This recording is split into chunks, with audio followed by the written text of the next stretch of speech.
Semua yang lain tuh punya naganya masing-masing, semua punya monsternya masing-masing, tapi satu orang ini, dia orang yang cuman nggak ikut perjalanan itu. Dia tidak punya cerita apa, dia nggak bisa cerita, oh gue kena ekor begini, atau gue tamengin apinya, walaupun ini gue tangannya kebakar semua, tapi akhirnya naganya kalah. Dia tidak punya cerita itu. Itu yang paling menyedihkan. Dan di akhir hidupnya, ketika dia sudah mau mati, dia tidak punya cerita seperti itu. Itu yang makanya gue bilang, orang miskin tuh pasti sedih mati. Menurut gua, ya, hidup ini adalah sebuah permainan. Hidup adalah sebuah game. Dan high score-nya apa? High score-nya adalah uang. Orang ya, kalau bisa bilang uang itu nggak penting, gua udah tahu orang itu pasti goblok. Ada yang bantah gua. Ada yang bilang, oh ada beberapa penemu yang hebat di dunia ini, tapi nggak punya uang. Menurut gua dia adalah orang yang bodoh. Karena kalau dia beneran pintar, dia harusnya tahu ya bahwa uang itu adalah solusi dari semua permasalahan hidupnya. Dia berarti adalah orang yang egois. Ya makanya bodoh.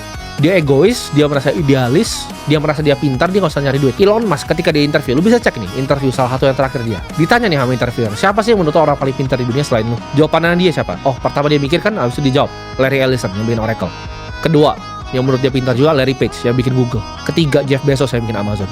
Tiga-tiganya ini adalah orang yang sangat sukses dan sangat kaya. Dan orang yang sangat pintar menurut Elon Musk, ya ini tiga orang ini. Yang intelektualnya super tinggi, udah pasti orang kaya. Jadi lu jangan percaya kalau ada yang kesannya intelektual tapi sebenarnya nggak punya duit. Kenapa lu tidak selesaikan game uang dulu sebelum lu baca tentang hal yang lain, sebelum lu melakukan hal yang lain? Karena itu adalah high score dari hidup. Yang sedihnya dari orang miskin itu bukan cuman dia nggak punya high score-nya, tapi high score itu yang bisa buka banyak peta-peta baru. Ya itu persis kayak main game. Uang lu banyak, lu bisa unlock map bahkan di dunia ini. Oh, lu bisa ngelihat Eropa seperti apa, lu bisa melihat pegunungan di Swiss seperti apa. Lu kalau mati miskin, orang tua lu nggak pernah lihat semua itu. Mereka cuma di kampung lu doang yang jelek, yang lu anggap bagus itu enggak, itu sampah. Lu belum lihat gitu loh dunia ini seperti apa. Itu bisa dibuka map dunia ini itu sama uang. Contoh ya, gue ngumpul. Kenapa gue suka cari ibaratnya pertemanan yang sama-sama sukses? Ketika gue ngumpul sama anak-anak di grup kita ya di Holy Wings, itu semuanya punya ceritanya masing-masing dan seru sekali. Mereka tuh punya monsternya, punya naganya masing-masing. Contohnya Hotman, dia cerita zaman dulu ya, itu nggak ada yang kayak gini bisa viral-viralan. Pengacara zaman dulu tuh harus bawa pistol, harus punya izinnya untuk bawa pistol.